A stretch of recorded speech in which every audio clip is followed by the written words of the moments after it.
Hey guys, today I'm going to show you how to change the spark plugs and the coil packs on this 2011 GMC Acadia.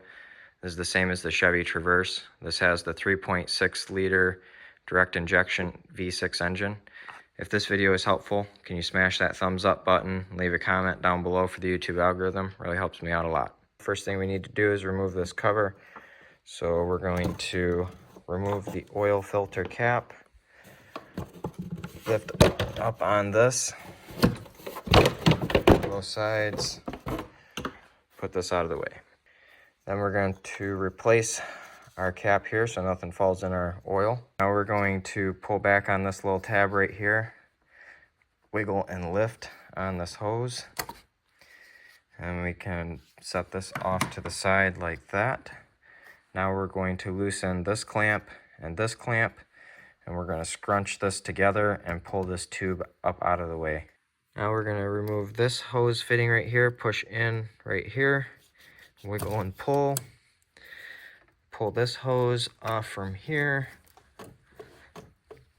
Just got to wiggle and pull like that. And then you can kind of set this out of the way over here like that. Wiggle and pull up on this fitting right here. Set that off to the side as well. Now we're going to unscrew this 10mm bolt right here. Now we need to remove these two fittings here. Push in on this tab right here, and you'll kind of hear it click. This needs to get pulled back like that, and then you can pull that off. To get this off, you need to pinch in on these little tabs right here on the side. So you pinch those and pull, and that comes off. Lift this over top of that, and then undo the throttle connector here. Now we need to remove the bolts that hold the manifold on. So there are 6 of them. 1, 2, 3, 4, 5, and the 6th one is right there. Those bolts are 13mm. Now we're going to pull the manifold out. If you want to, you can remove these bolts. I'm really only going to remove that one. That's the only one I'm worried about. Kind of pull this back out of the way. Lift this up.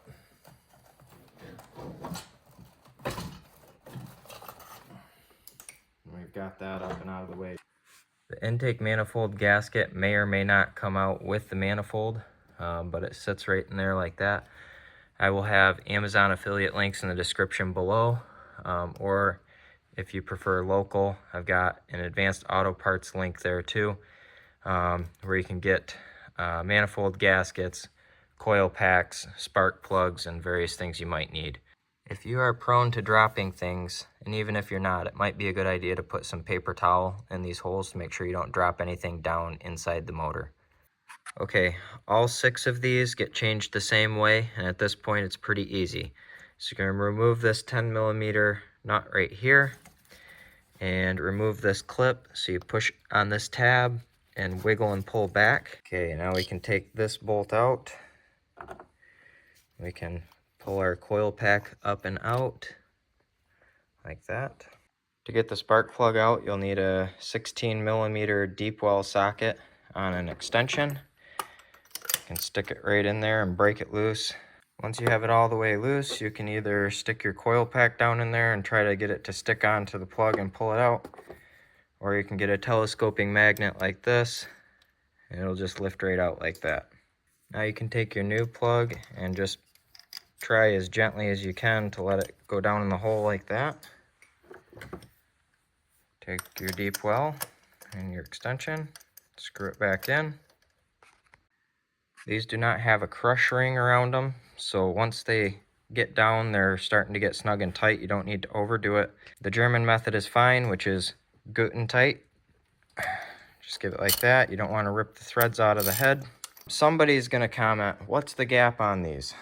There's no gap on these.